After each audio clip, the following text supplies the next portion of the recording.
다같이 경건한 마음으로 1월 16일 주일 오전 예배를 하나님께 드리겠습니다. 다같이 묵상 기도하시겠습니다.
감사로 제사를 드리는 자가 나를 영화롭게 하나니 그의 행위를 옳게 하는 자에게 내가 하나님의 구원을 보이리라.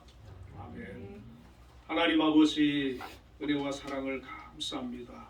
오늘도 하나님의 귀한 자녀들 하나님 앞에 예배로 나아갑니다. 이곳에 함께하여 주시고 영광 받아 주옵소서. 예수님 이름으로 기도드리옵나이다. 아멘. 모두 자리 일어나셔서 개회 찬송 주 찬양합니다.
사도신경으로 신앙 고백하시겠습니다.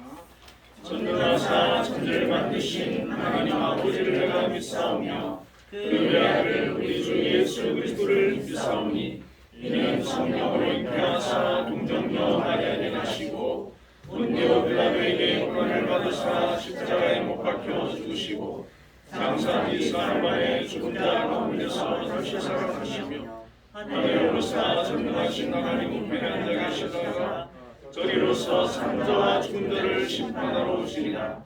성경을 믿사오며 거룩한 공예와 성도와 서로 교통하는 것과 죄를 사하여 주시는 것과 몸이 다시 사는 것과 영원히 사는 것을 믿사옵나이다. 아멘. 성시교도 4번 시편 5편입니다.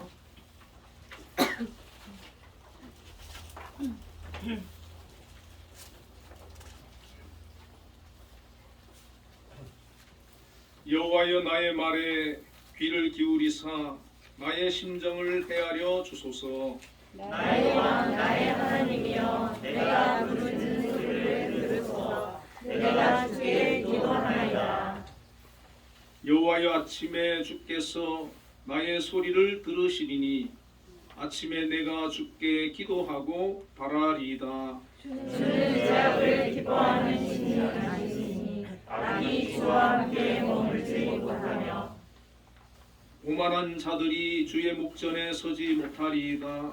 주는 모든 행악자를 미워하시며 거짓말하는 자들을 멸망시키시니까 여호와께서는 피 흘리기를 즐기시며 속이는 자를 싫어하시나이다.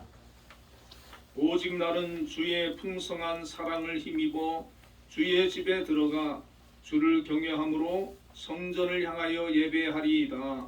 여호와여 나의 원수들로 말미암아 주의 이름으로 나를 인도하시고 주의 길을 내 목전에 굳게 하소서. 아멘. 모두 자리에 앉으셔서 예배 찬송 304장 드리겠습니다.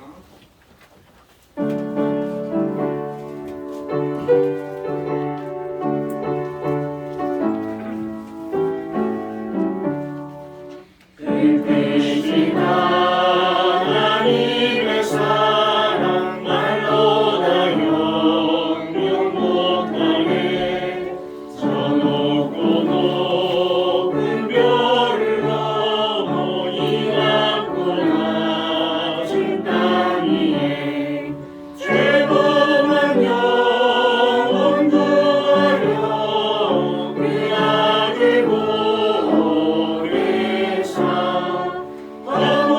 죄를 삼으시고 죄 용서하셨네. 하나님 되신 사랑은 증량다 못하네. 영원히 변치 않는 사랑 선보여 찬양하세.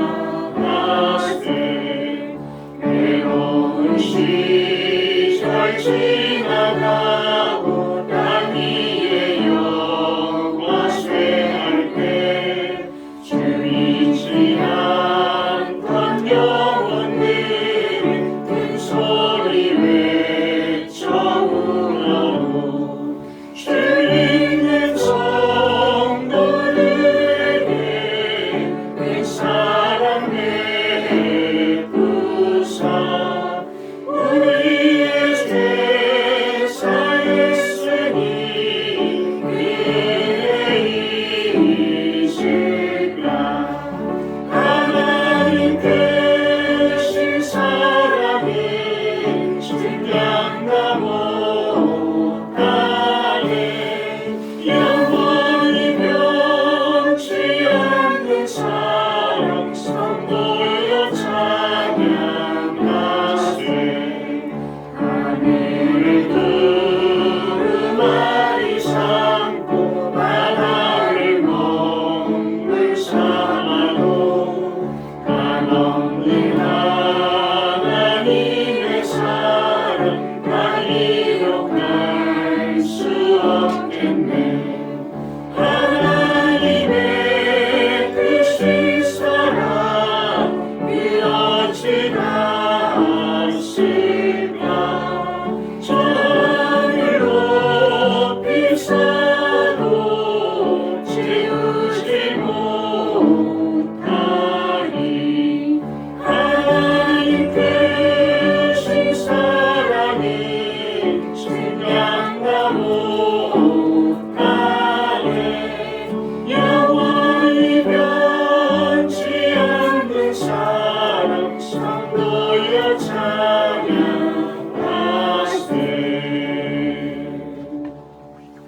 예배기도 최진영 집사님께서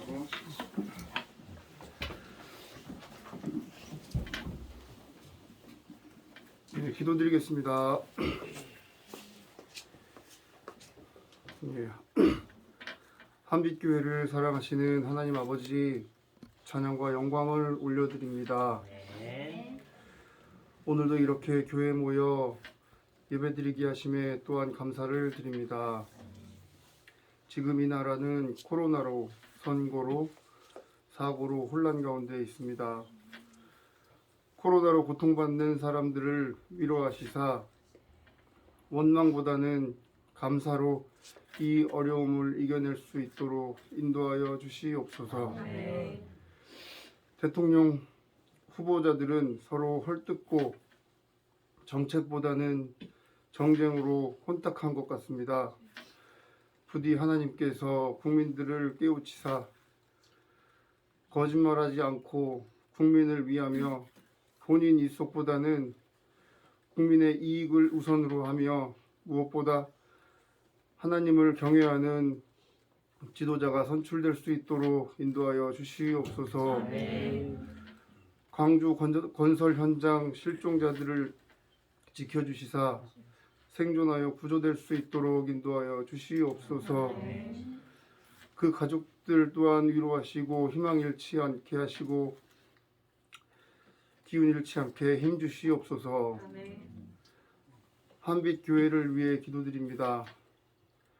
교회를 이끌어 가시는 장로님들과 재직들을 믿음의 반석에 세우시사 이 교회가 오직 주님을 섬기고 서로 사랑을 실천하는 참된 교회가 될 수 있도록 인도하여 주시옵소서. 매 예배를 준비하시는 목사님과 전도사님에게 영육간의 강건함을 주시고 성도들이 예배를 통해 위로받고 은혜 받음에 부족함이 없도록 하시고 아벨의 예배가 되게 하여 주시옵소서. 성도들이 갖고 있는 고민과 어려움들이 있을 줄 압니다. 주님께서 아시오니 기도로 응답받는 은혜 내려 주시옵소서. 한빛재단의 각 기관들을 기억하시사 이사장님을 비롯한 리더들에게 건강과 지혜와 명철을 주시어 앞으로도 계속 발전하는 데 큰 일꾼들이 되게 하여 주시고 주님의 영광을 드러내는 기관 되게 하여 주시옵소서. 오늘 예배를 준비한 손길과 찬양대와 악대들에게 은혜 내려주시고 목사님의 말씀이 성령님의 말씀이 되게 하시고 그 성령님의 말씀으로 한 주를 살아가는데 원동력이 될 수 있도록 인도하여 주시옵소서. 예배 마치는 시간까지 악한 사탄막이 틈타지 않게 하시고 오직 주님만 함께하는 예배 되기 기도드리며 이 모든 말씀 살아계신 그리스도 예수 그리스도 이름으로 기도드렸습니다. 아멘.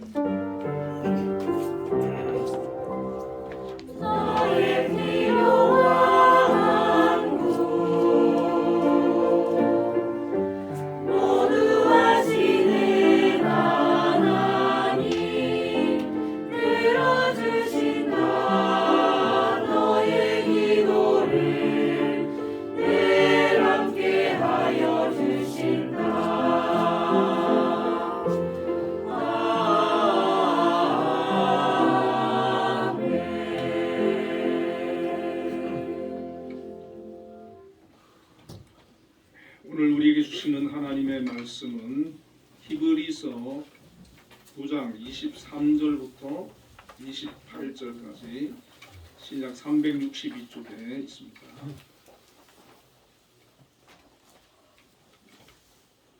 히브리서 9장 23절부터 28절까지 말씀을 제가 봉독해 드리겠습니다. 그러므로 하늘에 있는 것들의 모형은 이런 것들로서 정결하게 할 필요가 있었으나 하늘에 있는 그것들은 이런 것들보다 더 좋은 제물로 할지니라. 그리스도께서는 참 것의 그림자인 손으로 만든 성소에 들어가지 아니하시고 바로 그 하늘에 들어가사 이제 우리를 위하여 하나님 앞에 나타나시고 대제사장이 해마다 다른 것의 피로써 성소에 들어가는 것 같이 자주 자기를 드리려고 아니하실지니 그리하면 그가 세상을 창조한 때부터 자주 고난을 받았어야 할 것이로되 이제 자기를 단번에 제물로 드려 죄를 없이 하시려고 세상 끝에 나타나셨느니라. 한번 죽는 것은 사람에게 정해진 것이요 그 후에는 심판이 있으리니 이와 같이 그리스도도 많은 사람의 죄를 담당하시려고 단번에 들으신 바 되셨고 구원에 이르게 하기 위하여 죄와 상관없이 자기를 바라는 자들에게 두 번째 나타나시리라. 아멘. 아멘. 네, 한빛 찬양대에서 찬양으로 하나님께 영광을 돌리겠습니다.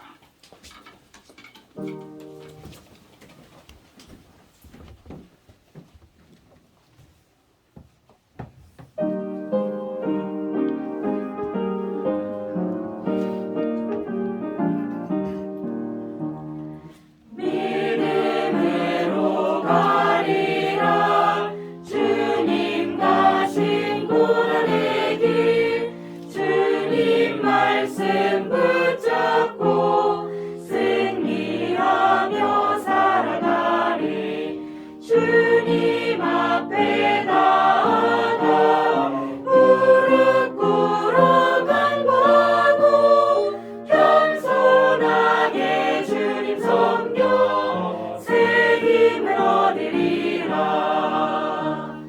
고난 중에 있을 때 소망 중에 기뻐하며 주님 말씀 따라서 기쁨으로 살아가리.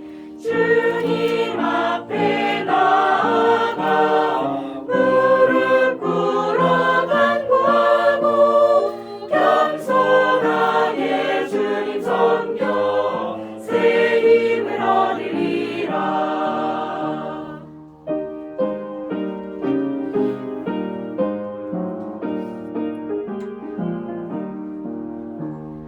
악한 세력에 워싸 큰 고난이 닥쳐와도 주님 말씀 붙잡고 권능으로 물리치리. 주님 앞에 나아가 무릎 꿇어 간구하고 겸손하게 주님 섬겨 새 힘을 얻으리라.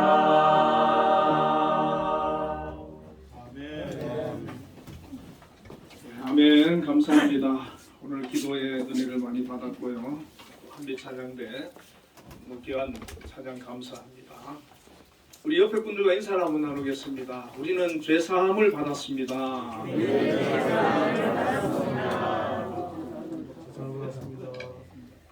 네, 오늘 본문의 말씀을 중심으로 그리스도의 희생으로 이루어진 속죄라는 제목으로 함께 은혜를 나누겠습니다.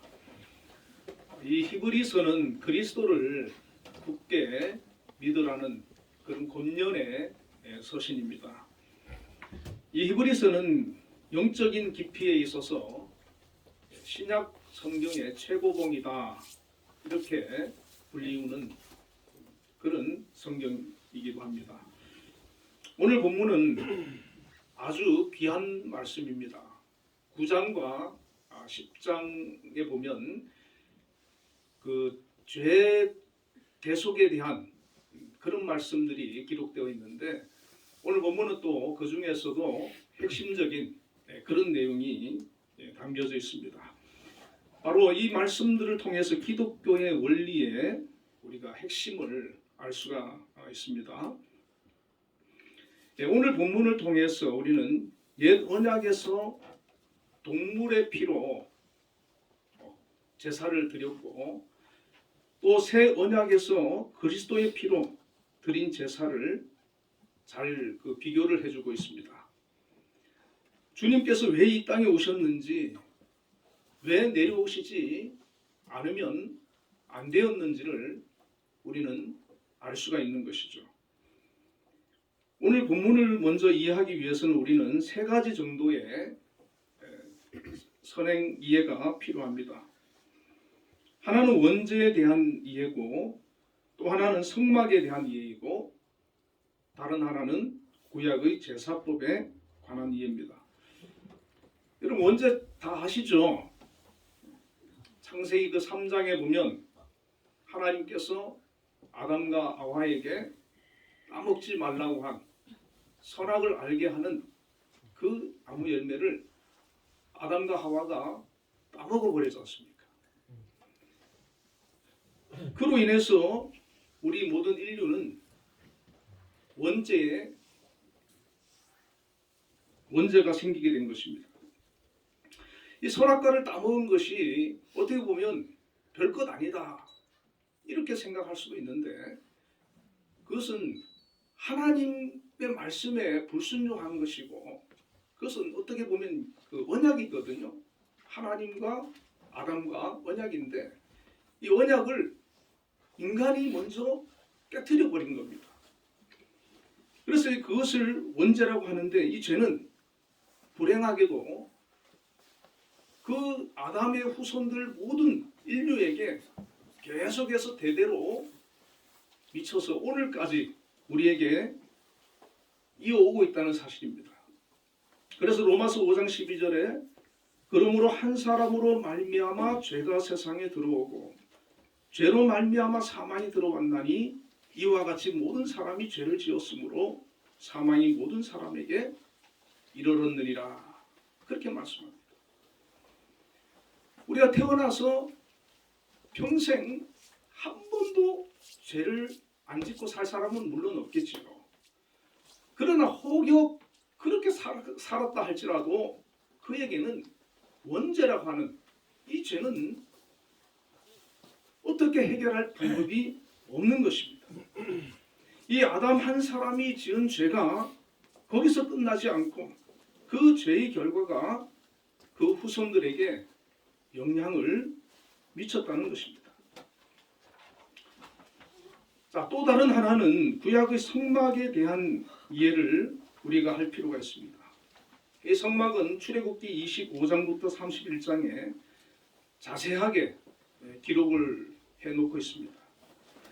또 히브리서 9장 1절에서 10절 때도 간략하게나마 이 성막에 대해서 설명을 하고 있습니다.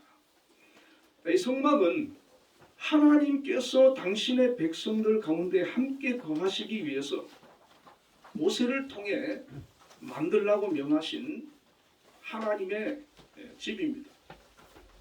출애굽기부터 가나안 정복까지 하나님께서 임재한 그런 장소였어요. 그래서 성막에서 제사장은 하나님을 만났습니다.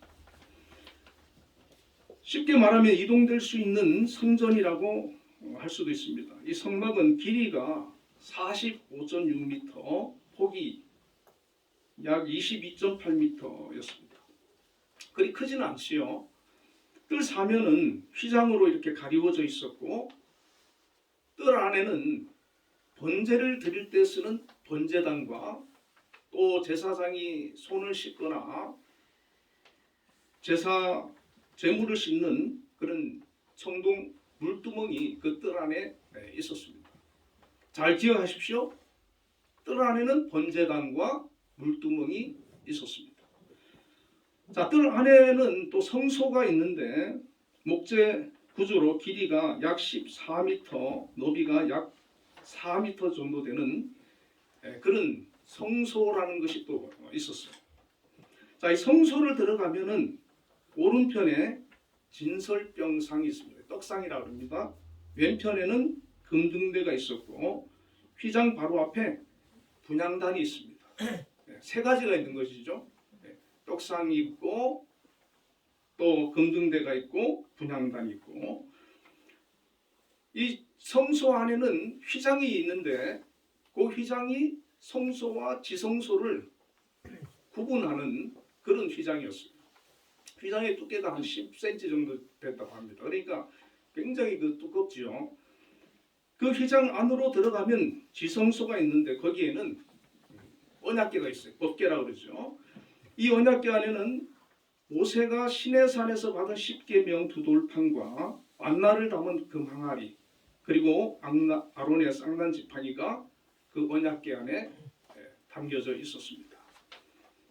자, 이 성막의 중요한 기능은 우리가 하나님께 거기서 제사를 드리고 특히 우리의 죄를 용서받던 그런 장소라는 것입니다.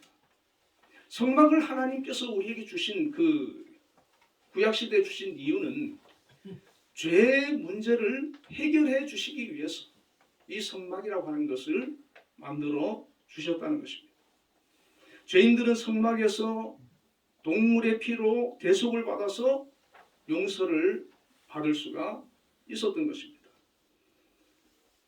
자, 처음에 우리가 원죄라고 하는 것을 잠시 생각해 봤고요. 그 다음에 두 번째 성막이라고 하는 것을 생각을 해봤습니다. 자, 세 번째는 제사라고 하는 것입니다. 제사장들은 성막에서 자신들과 백성들의 죄를 용서받기 위해서 하나님께 제사를 드렸습니다. 여러 제사법이 있지만 특히 동물 제사의 종류가 있는데 번제, 화제, 속죄제, 속건제, 화목제, 요제 이런 것들은 이제 동물로 드리는 제사였고, 제사에서 가장 중요한 제사가 바로 속죄제입니다. 이 속죄제는 자신이 저지른 허물에 대하여 하나님께 용서를 비는 의미에서 사람이 지은 죄를 속하기 위하여 드리는 제사입니다. 오늘 우리는 하나님 앞에 이런 제사를 드리지 않고 우리의 죄가 있다면 하나님 앞에 나와서 회개를 합니다. 속죄제는 죄를 제물에게 전가하는데 제물을 드리는 자나 제사장이 희생 제물의 머리 위에 손을 얹는 방식으로 이루어졌습니다. 내가 죄를 사함받기 위해서는 어떤 짐승을 가지고 와야 돼요. 그리고 그 짐승의 머리 위에 내 죄를 전가하기 위해서 손을 얹고 죄사함을 받습니다. 그리고는 제사장은 또는 그 제물을 드리는 그 죄인이 그 짐승을 잡아야 되는 거예요. 자, 무슨 의미입니까? 내 죄 때문에 그 짐승이 피를 흘려서 죽어야 되는 그런 제사가 바로 이 속죄제라고 하는 것이죠. 그리고 제사장은 그 피를 제단에 뿌립니다. 그리고 그 피를 찍어서 죄인의 오른쪽 귀와 또 오른쪽 엄지손가락 또 엄지발가락에 발라주고, 그리고 이제 그 죄인의 죄가 사함받았다고 그렇게 선언을 해주는 것입니다. 이 죄인이 자기의 그 죄를 대속받기 위해서는 그만한 대가를 치러야 했고, 자기를 대신해서 한 짐승이 피 흘려 죽어야만 자기의 죄가 대속받는 그런 제사가 바로 속죄의 제였다는 것입니다. 아마도 많은 사람은 그런 제사를 통해 가지고 나는 다시는 죄를 지으면 안 되겠다. 내 죄 때문에 저 동물이 피를 흘리고 죽어가는 그 앞에서 보다 더 의롭게 거룩하게 경건하게 살려고 결심하지 않았겠습니까? 그리고 또 1년에 한 번씩 대제사장이 지성소에 들어가서 자신의 죄와 다른 제사장들의 죄와 모든 백성들의 죄를 대속해서 제사 드리는 그런 대속죄 제사가 있었습니다. 구약시대 대속죄일은 7월 10일로 1년 중 유일하게 이날에만 대제사장이 지성소에 들어갈 수가 있었는데, 이때 그 대제사장만 지성소에 들어가거든요. 들어가는데 황소의 피와 백성들의 죄를 위한 염소의 피를 가지고 들어가는데, 하나님께서 그 피를 안 받으시고 그 제사를 인정하지 않을 때는 그 대제사장이 그 지성소 안에서 제사를 드리다가 죽어버리는 그런 일이 있었다는 거예요. 그래서 그 대제사장의 그 발에 그 방울을 달고 끈을 매달아 가지고 들어가서 제사를 대제사장이 드리는데, 부들부들 떨면서 아주 땀을 뻘뻘 흘리면서 긴장해서 하나님 앞에 아주, 그리고 대제사장이 거기 들어갈 때는 먼저 자기의 죄를 대속하고 그리고 아주 깨끗하고 경건한 그런 모습으로 들어가서 제사를 드렸다는 거예요. 만약에 거기서 즉사를 하는 경우에는 방울 소리가 안 나니까 밖에서 다른 제사장들이 당겨서 그렇게 장례를 치러야만 되는 그런 일이 있었다는 것이죠. 그래서 대제사장이 거기서 제사를 드리고 나와서는 너무 긴장을 해서 그냥 털썩 주저앉았다 그럽니다. 이 대속죄일에 대제사장이 지성소에 들어가서 속죄 의식을 치름으로써 1년 동안 지은 백성들의 모든 죄가 사함을 얻었다는 것입니다. 이스라엘 백성들은 자기 개인의 죄도 성소에서 동물을 통해서 속죄 제사를 드리고 용서를 받고, 온 이스라엘 백성들의 죄는 1년에 한 번씩 대제사장을 통해서 그렇게 속죄의 제사를 드렸다는 것입니다. 자, 그런데 성경은 우리에게 무엇이라고 말씀해 주냐면은 구약의 제사는 한계가 분명했다는 것입니다. 히브리서 10장 1절에 해마다 늘 드리는 같은 제사로는 나아오는 자들을 언제나 온전케 할 수 없느니라. 구약의 제사는 효력이 없는 것은 아니지만 그것은 온전하지를 못했다는 것입니다. 그때의 죄만 사함을 받게 되었다는 것이죠. 그래서 히브리서 10장 11절에 제사장마다 매일 서서 섬기며 자주 같은 제사를 드리되 이 제사는 언제나 죄를 없게 하지 못하거니와. 매일 성소 마당에서 제사를 드리는데 이 제사는 그때 뿐이라는 거예요. 온전한 제사가 되지를 못했다는 것이죠.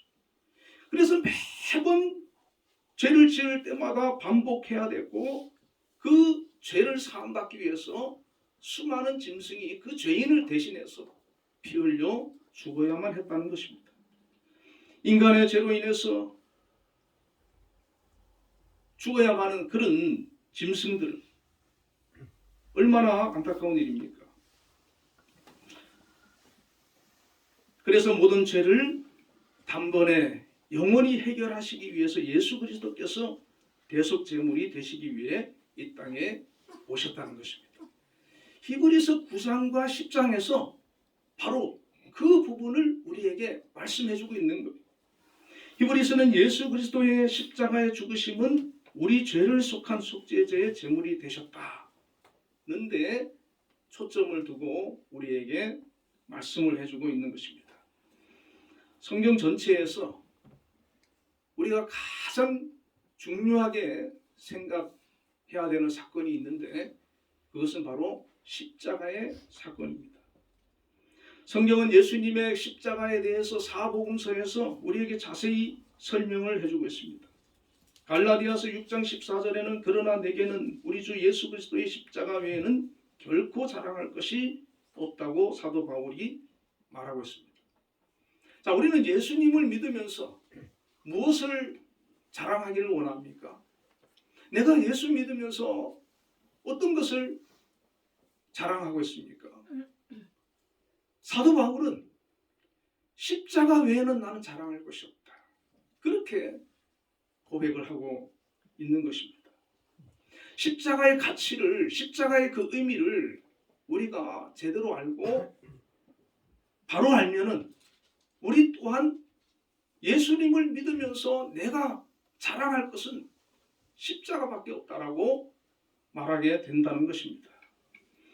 왜냐하면 예수님이 지셨던 십자가는 그가 자신의 죄값을 위해 지셨던 것이 아니라 그를 믿는 모든 자들의 죄를 대신 짊어진 대속의 십자가였기 때문입니다.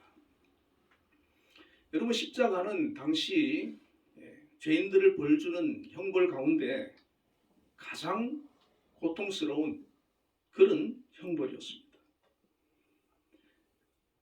예수님께서는 그 가장 비참하고 고통스러운 그 십자가의 형벌을 기꺼이 우리를 위해서 지신 것입니다. 하나님의 뜻에 철저하게 순종하신 것입니다. 고린도후서 5장 21절에서는 하나님이 죄를 알지도 못하신 자로 우리를 대신하여 죄를 삼으신 것은 우리로 하여금 저희 안에서 하나님의 의가 되게 하심이라. 예수님은 우리의 죄를 대신하여 희생하셔서 하나님 안에서 우리를 의롭게 회복시키신 겁니다. 예수님은 이런 말씀을 하셨습니다. 나는 선한 목자라. 내가 내 양을 알고 양도 나를 아는 것이 아버지께서 나를 아시고 내가 아버지를 아는 것 같으니 나는 양을 위하여 목숨을 버린 거야. 우리는 예수님의 양입니다. 예수님께서는 우리를 위해서 목숨을 버리셨어요. 십자가에서 우리를 위해 대신해서 죽어주셨습니다. 예수님은 우리를 위해 고난받으시고 죽으시러 이 땅에 오신 것입니다. 여러분, 예수님의 삶을 한번 가만히 생각해 보십시오. 어떤 분은 예수님의 삶을 노숙자의 삶이라고 그러시더라고요. 예수님은 인간적으로 보면 우리보다 더 가난하게 아무것도 가진 것 없이 그렇게 정처 없는 떠돌이의 삶을 살지 않았습니까? 그리고 마지막에는 십자가에서 구약의 제사에서 죄인을 대신해서 제물이 되는 어린 양처럼 피 흘려 죽어주셨습니다. 여러분, 이 예수님의 그 십자가의 죽으심, 이것은 바로 저와 여러분의 허물과 죄 때문에 죽으신 죽음이라고 하는 것을 우리가 깨달아야 될 줄로 믿습니다. 이사야 53장 5절에 그가 찔림은 우리의 허물을 위함이요 그가 상함은 우리의 죄악을 위함이라. 그가 징계를 받음으로 우리가 평안을 누리고 그가 채찍에 맞음으로 우리가 나음을 입었도다. 예수님의 그 고난은 우리를 치유하시고 우리를 회복시키시고 우리를 대신해서 당하신 고난이라고 성경은 우리에게 가르치고 있는 것입니다. 예수님의 고난은 우리 대신 당하신 고난이고 우리 대신 죽으신 고난입니다. 내가 죽어야 할 그 자리에 나 대신 십자가의 고난을 받으신 대속의 고난이 바로 십자가의 고난이었습니다. 유대인들은 어떤 악인이라 할지라도 40대 이상의 매질은 못하게 되어 있습니다. 그래서 바울은 40에 하나 감한 그런 매를 맞았습니다.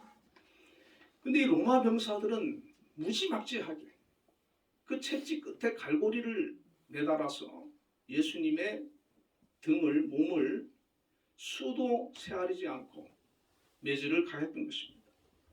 온몸이 갈게갈게 찢기는 그런 피와 고통을 흘릴 수밖에 없었습니다. 또 유대인에게 있어서 가장 수치스럽고 모욕적인 형벌이 바로 십자가의 형벌이었습니다. 왜냐하면 나무에 달리는 자마다 저주받은 자라고 성경에 되어 있기 때문입니다. 예수님께서는 침뱉음을 당했고 갈대로 머리를 맞았고 가시로 된 면류관을 시오 왕이라는 조롱과 모욕을 당하셨습니다. 이스라엘에 가면 그 가시 면류관이 있는데 그 가시가 우리나라 가시하고는 틀려요. 10cm씩 막 그렇게 길더라고요. 그거를 머리에 눌러 씌웠다는 것이죠. 이뿐만 아닙니다. 십자가는 예수님의 사역과 인격을 하나님에게 저주받은 것으로 만들어버리는 형벌이었습니다. 십자가에서 예수님은 하나님으로부터 버림받음을 체험하셨고 하나님과 단절되어 육체적으로, 사회적으로, 영적으로 파멸을 당하는 쓰라린 고통을 당하신 것입니다. 제가 예전에 사역하던 교회 어느 집사님이 남편 때문에 아주 힘들어서 매일 기도를 하시는 분이 계셨는데 근데 그분이 그렇게 신앙심이 깊지는 않았어요. 그런데 어느 날부터 신앙이 굉장히 깊어지고 늘 막 그냥 힘들어하고 짜증하고 낙심 부리고 낙심 갖고 그러시던 분인데 남편 때문에 힘들어가지고 남편은 별로 변화가 안 된 것 같은데 그분이 완전히 새 사람이 되어서 제가 물어보니까 자기가 어느 날 기도하는데 예수님께서 십자가에 매달린 그 환상을 보게 됐다는 거예요. 그래서 그걸 보는 순간에 얼마나 그냥 눈물이 나오는지 막 울었다는 거예요. 그런데 놀라운 거는 그 로마 병사가 예수님의 그 옆구리에 그 창을 찌르잖아요. 그 창을 찌를 때 물과 피를 쏟잖아요. 그 물과 피가 뭐 이렇게 그냥 주르륵 흘러내린 게 아니고 핏부림처럼 그냥 쫙 퍼졌다는 거죠. 그런데 그 피가 자기한테 확 뿌림을 당했는데 그때 이후로는 주님만 생각하면 그렇게 감사하고 눈물이 나오고 다른 어떤 세상적인 것 때문에 힘들어하지 않게 되었고 주님 은혜에 감사하는 그런 사람으로 바뀌는 것을 보았습니다. 우리 주님께서는 동일하게 저와 여러분을 위해서도 그렇게 피 흘려 주셨음을 우리는 깨달아야 될 줄로 믿습니다. 가장 의인이신 예수님께서 그 당시 최고의 악인의 취급을 받으면서 모욕과 고난을 당하시며 십자가에 피 흘려 죽으셨다는 것입니다. 그 이유가 무엇이겠습니까? 히브리서 9장 22절에 율법에 따라 거의 모든 물건이 피로써 정결하게 되나니 피 흘림이 없은즉 사함이 없느니라. 구약의 제사도 피 흘림이 없으면 그 죄가 사함을 받을 수가 없었습니다. 피 흘림 없이는 사함이 없다는 거예요. 죄가 그만큼 무서운 것이기 때문에 죄 사함을 받기 위해서는 반드시 피 흘림이 있어야만 한다는 것입니다. 이 십자가의 사건을 히브리서는 이렇게 소개하고 있습니다. 히브리서 9장 12절에 염소와 송아지의 피로 하지 아니하고 오직 자기의 피로 영원한 속죄를 이루사 단번에 성소에 들어가셨느니라. 구약에는 염소와 송아지의 피로 죄를 사함 받는 그 속죄제를 드려야만 했지만 예수님께서는 오직 자기의 피로 영원한 속죄를 단번에 이루셨다는 것. 히브리서 9장 28절에 이와 같이 그리스도도 많은 사람의 죄를 담당하시려고 단번에 들이신 바 되셨다고 말씀하고 있습니다. 많은 사람의 죄를 담당하시려. 자신은 죄가 없는데 우리의 죄를 담당하시려고 단번에 들이신 바 되셨다. 히브리서 10장 10절에는 이 뜻을 따라 예수 그리스도의 몸을 단번에 들이심으로 말미암아 우리가 거룩함을 얻었노라. 예수님의 그 십자가로 말미암아 예수님의 피 흘림으로 말미암아 우리가 죄 사함을 받고 거룩함을 얻었다라고 말씀을 해주고 있는 것입니다. 예수님은 새 언약의 대제사장으로 오신 것입니다. 매번 짐승의 피로 제사를 드리는 것이 아니라 자신의 몸을 단번에 제물로 드리심으로 우리를 깨끗하게 거룩하게 하신 것입니다. 그래서 예수님의 속죄는 반복되는 것이 아니라 십자가 사건으로 단 한 번으로 끝난 것입니다. 더 이상 우리는 유대인들처럼 구약의 제사처럼 죄를 속함받기 위해서 매번 제사 드릴 필요가 없는 것입니다. 예수 그리스도께서 자기를 드림으로 그 제사를 완성시킨 것입니다. 얼마나 감사한 일입니까? 그러므로 우리가 드리는 예배는 속죄 제사가 아니라 속죄되었다고 하는 사실에 대한 감사의 예배인 것입니다. 그래서 우리는 예배를 드릴 때 하나님 앞에 감사를 드리고 찬양을 드리고 영광을 돌리고 우리가 더욱 하나님을 기쁘게 해드리고자 하는 결단의 예배를 드리는 것입니다. 예수 그리스도가 단번에 속죄를 완성했다는 이 엄청난 우주적인 사건에 대한 감사의 마음으로 항상 저와 여러분이 예배를 드리시기를 주님의 이름으로 축원을 드립니다. 예수 믿는 우리는 더 이상 정죄함이 없습니다. 로마서 8장 1절 2절에 그러므로 이제 그리스도 예수 안에 있는 자에게는 결코 정죄함이 없나니 이는 그리스도 예수 안에 있는 생명의 법이 죄와 사망의 법에서 너를 해방하였습니다. 할렐루야. 아멘. 결코 정죄함이 없다는 거예요. 예수님께서 우리의 죄를 십자가에서 피 흘려 다 해결해 주셨기 때문에 예수 믿고 예수 안에 있는 우리를 하나님께서 모든 죄를 다 용서하시고 의롭다고 선언하신 것입니다. 하나님은 이미 예수님께서 십자가에 죽으심으로 말미암아 우리의 과거에 지은 죄, 현재 짓는 죄, 또 미래의 죄까지 다 용서하시고 우리를 부르셨다는 것입니다. 이미 우리를 심판해서 생명으로 옮겼다고 말씀합니다. 지금 우리가 장막을 벗고 하나님 앞에 선다고 할지라도 우리에게는 생명의 면류관이 주어짐을 믿으시길 바랍니다. 아멘. 예수 믿는 우리는 정죄함이 없습니다. 의롭습니다. 하나님께서 그렇게 선언해 주셨습니다. 로마서 6장 23절에 죄의 싹은 사망이요 하나님의 은사는 그리스도 예수 우리 주 안에 있는 영생이나 그랬어요. 죄로 인해 죽을 수밖에 없는 우리에게 예수님은 영원한 생명을 선물로 주신 것입니다. 우리에게 영생을 주시기 위해 주님께서 오셨고 대속제물이 되어 주셨습니다. 그 십자가에서 우리를 위해 피와 물을 쏟으시고 죽으심으로 인류의 대속제물이 되어 주신 것입니다. 오래전 성탄절을 앞둔 12월 어느 날 옛 소련에 속해 있던 아르메니아에서 대지진이 일어났습니다.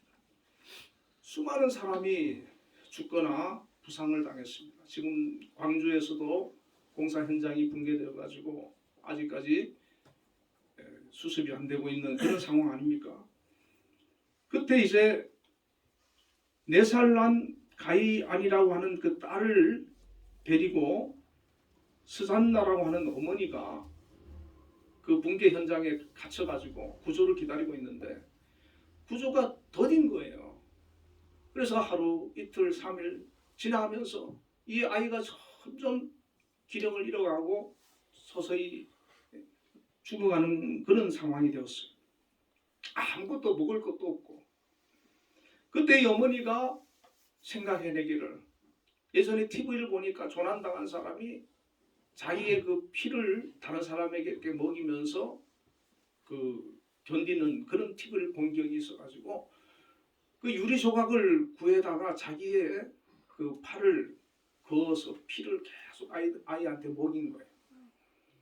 그럼 자기 다행스럽게 둘 다 살았어요. 그래서 그 둘을 구조를 한 거예요. 자기는 혹시 죽더라도 우리 아이만큼은 살려야 되겠다. 그래서 자기의 피를 그 아이에게 먹인 거죠. 우리 예수님께서 바로 우리를 살리기 위해서 그 십자가의 고난, 죽으심을 기꺼이 담당하시고 죽으셨다는 것입니다. 우리는 항상 이 사실을 기억하고 감사해야 될 줄로 믿습니다. 내가 내 죄 때문에 형벌을 받고 내 죄 때문에 지옥 갈 수밖에 없는 그런 우리를 우리 예수님께서 당신을 희생해서 내어주셔서 구원해 주셨기 때문에 우리는 그 구원에 감사하며 그 감격을 기억하며 우리가 드리는 이 예배를 통해서 우리의 삶을 통해서 우리의 주님의 뜻을 이루고 주님을 기쁘시게 하고 주님의 말씀에 순종하면서 의를 이루고 거룩한 삶을 살아야 될 줄로 믿습니다. 우리 한민교회 모든 성도님들은 이 십자가의 대속적인 그 죽으심에 대해서 분명한 믿음을 가지고 남은 생에도 주님과 동행하며 주님을 잘 섬기는 저와 여러분이 될 수 있기를 주님의 이름으로 축복합니다. 기도하겠습니다. 하나님 아버지 감사합니다. 죄로 인해서 죽을 수밖에 없는 또 죽었던 저희들을 대속해 주시기 위해서 우리 주님께서 친히 땅에 오셨고 우리를 대신하여 십자가에 피 흘려 죽으심으로 우리를 의롭다 우리의 죄를 사하여 주시고 구원하여 주셨습니다. 이 놀라운 은혜를 오늘 말씀을 통하여서 저희들이 깨달아 알게 되었사오니 이것을 마음에 품고 이것을 붙들고 남은 생에도 믿음으로 살아갈 수 있도록 저희들을 인도하여 주시옵소서. 정말 주님과 동행하는 삶이 되게 하여 주시고 주님을 기쁘시게 하는 그런 인생으로 나아갈 수 있도록 저희를 이끌어 주시옵소서. 예수님 이름으로 기도드리옵나이다. 아멘. 321장 찬송 부르겠습니다.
쓰게 하소서.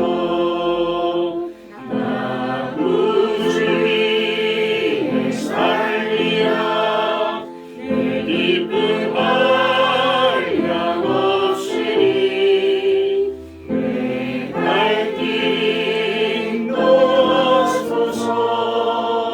내 구주 예수여.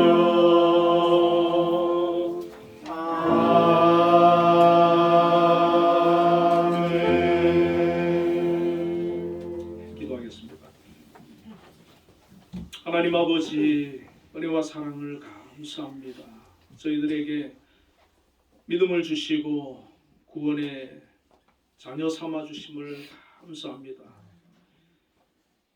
오늘도 주님 앞에 나와서 감사함으로 예배를 드리고 영광을 돌렸습니다. 또 귀한 예물도 믿음으로 드립니다. 하나님 기억하여 주시고 받아 주시옵소서. 아멘. 드린 손길을 축복하여 주옵소서. 아멘. 특별히 11조를 드린 손길들을 기억해 주셔서 그가 일할 수 있는 직장과 또 생업과 능력을 허락하여 주심을 감사합니다. 앞으로도 변함없이 이 땅에 살아가는 동안에 필요한 물질을 주님 그 직장과 생업을 통하여서 공급하여 주시고 물질로 어려움 겪지 않도록 풍족함으로 채워 주시옵소서. 아멘. 또한 아버지 하나님 속한 직장과 사업장도 하나님 축복하여 주시고 날로 번창해지는 그런 은혜와 또 평안함과 강건함으로 지키시며 붙들어 주시옵소서. 아멘. 또한 아버지 감사의 예물을 드렸습니다. 우리 주님께서 나를 구원하여 주신 것 너무나도 감사하고 우리 삶 속에 베풀어 주신 하나님의 은혜를 기억하며 감사의 고백을 하는 마음으로 드렸사오니 기뻐 받아주시고 그 마음속에 늘 주님 주시는 평안과 기쁨이 가득하게 하여 주시며 감사를 고백할 수 있는 그런 일들이 많아지게 하여 주시고 또한 어떤 일에도 하나님 앞에 감사할 수 있는 믿음도 허락하여 주시옵소서. 아멘. 또한 주정헌금도 드렸습니다. 한 주간도 하나님 지켜주시고 동행하여 주시고 영광 받아주시며 그의 걸음걸음을 하나님 인도하여 주시옵소서. 아멘. 예수님 이름으로 기도드리옵나이다. 아멘. 예, 교회 소식 알려드리겠습니다. 오늘 예배 후에 오후 예배 후에 재직회가 있겠습니다. 우리 재직되시는 분들은 3시 40분에 시작하니까 많이 참석을 해주시기를 부탁드리겠습니다. 목사님, 예, 저기 그 최종영 목사님 다음 주 오시기로 했는데. 아 다음 주 오신대요? 네. 아, 예, 예, 예. 말씀 이따가 드리려고 했더니. 아 그러셨구나. 다음 주에 1시 10분에. 아 다음 1시 10분요? 예, 예. 아 다음 주. 예, 시간이 바뀌었나 봐요. 우리 예, 저는 우리 정 목사님 예, 예. 오늘 오늘 온다고 말씀 이따가 했었는데 식사 때 드리려고 했더니. 아 그랬구나. 예, 예. 예, 우리 장로님께서 아마 통화를 다시 하셨나 예, 봐요. 예, 예. 다음 주 1시 10분에 재직회가 있겠습니다. 네, 우리 모두 자리에 일어나셔서 635장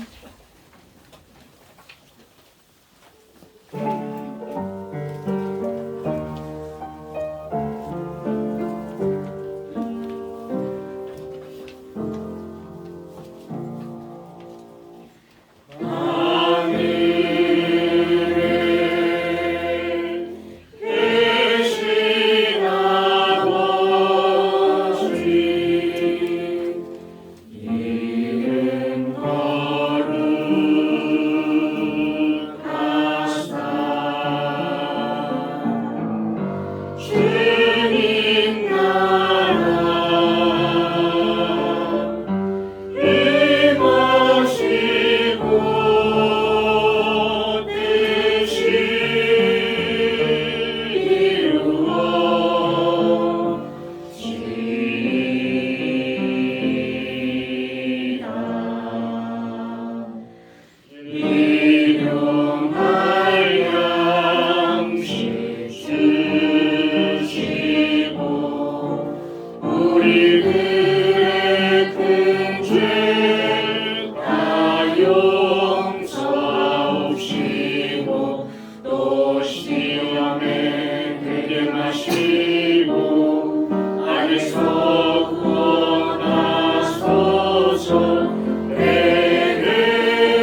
여호와는 그의 얼굴을 내게 비추사 은혜 베푸시기를 원하며 여호와는 그 얼굴을 내게로 향하여 드사 평강 주시기를 원하노라. 아멘. 지금은 우리 주 예수 그리스도의 크신 은혜와 하나님의 극진하신 사랑과 성령님의 교통하심이 오늘도 하나님 앞에 나와 예배로 영광 돌린 우리 한빛교회 모든 성도님들 위해 지금으로부터 영원까지 함께 계시기를 축원하옵나이다.